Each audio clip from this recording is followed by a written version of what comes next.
കേരളത്തിൽ കുറച്ചാഴ്ചകൾക്ക് മുൻപ് വരെ ഓപ്പറേഷൻ നുങ്കോർ എന്നായിരുന്നു കേൾക്കാനുണ്ടായിരുന്നത്. അതിൽ തന്നെ ഏറെ ആക്ഷേപങ്ങളും കുത്തുവാക്കുകളും കേട്ടത് ദുൽഖർ സൽമാനും. ദുൽഖറിന്റെ ഗ്യാരേജ് കേരളത്തിലെ കൊച്ചുകുട്ടികൾക്ക് വരെ കാണാപ്പാടമാണ്. താരത്തിന്റെ വാഹനങ്ങൾ പിടിച്ചെടുക്കുകയും അതിനുശേഷം വിട്ടുകൊടുക്കുകയും ചെയ്തിരുന്നു. ദുൽഖർ സൽമാന്റെ പക്കൽ ഭൂട്ടാനിൽ നിന്ന് അനധികൃതമായി എത്തിച്ച 4ഓളം വാഹനങ്ങൾ ഉണ്ടെന്നും അതിൽ 2 വാഹനങ്ങളാണ് കസ്റ്റംസ് പിടിച്ചെടുത്തത് എന്നുമായിരുന്നു വാദം. സംസ്ഥാനത്ത് ഇത്തരത്തിൽ 200ഓളം വാഹനങ്ങൾ എത്തിയിട്ടുണ്ടെന്നും അതിൽ 36 എണ്ണം പരിശോധനയിൽ കണ്ടെത്തിയെന്നുമാണ് കസ്റ്റംസ് അറിയിച്ചത്. ഭൂട്ടാനിൽ നിന്ന് ക്രമവിരുദ്ധമായി വാഹനങ്ങൾ കടത്തിക്കൊണ്ടുവന്ന് ഇന്ത്യയിൽ രജിസ്ട്രേഷൻ നടത്തുന്ന കാര്യം ശ്രദ്ധയിൽപ്പെട്ടതിനെ തുടർന്ന് കസ്റ്റംസ് നടത്തിയ റെയ്ഡിലാണ് ദുൽഖറിന്റെ വാഹനങ്ങൾ അടക്കം പിടികൂടിയത്.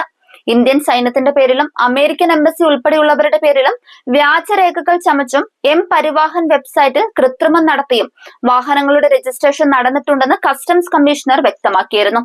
ഇപ്പോൾ താരം തന്റെ ഗ്യാരേജിലേക്ക് പുതുപുത്തൻ ഡിഫൻഡർ ഒക്ടയാണ് എത്തിച്ചിരിക്കുന്നത്. ഡിഫൻഡർ ഒക്ടയിൽ വരുത്തിയിരിക്കുന്ന എക്സ്റ്റീരിയർ, ഇന്റീരിയർ പരിഷ്കാരങ്ങൾ അതിനെ കൂടുതൽ ശക്തവും നൂതനവുമാക്കി മാറ്റിയിട്ടുണ്ട്. ഡിഫൻഡറിനെ വ്യത്യസ്തമാക്കുന്ന സംഗതികളിലൊന്ന് വ്യത്യസ്ത ബോഡി സ്റ്റൈലുകളിലും എഞ്ചിൻ ഓപ്ഷനുകളിലും ലാൻഡ് റോവർ ഈ SUV ഓഫർ ചെയ്തു വന്നതാണ്. ഇത് ഉപഭോക്താക്കൾക്ക് അവരുടെ ആവശ്യങ്ങൾക്കനുസരിച്ചുള്ള SUV തിരഞ്ഞെടുക്കാൻ അനുവദിക്കുന്നുണ്ട്. സാധാരണ ഡിഫൻഡറിനേക്കാൾ കൂടുതൽ ശക്തവും ഹാർഡ് കോർ ഓഫ് റോഡിംഗ് പ്രകടനത്തിനായി രൂപകൽപ്പന ചെയ്തിരിക്കുന്ന മോഡലുമാണിത്. പുതിയ ഡിഫൻഡർ ഒക്ടയുടെ വില ആരംഭിക്കുന്നത് 3 കോടി രൂപ മുതലാണ്. പുതിയ ഡിഫൻഡർ ഒക്ടയുടെ ഹുഡിന് കീഴിൽ 4.4 litre twin turbo mild hybrid V8 എഞ്ചിനാണുള്ളത്.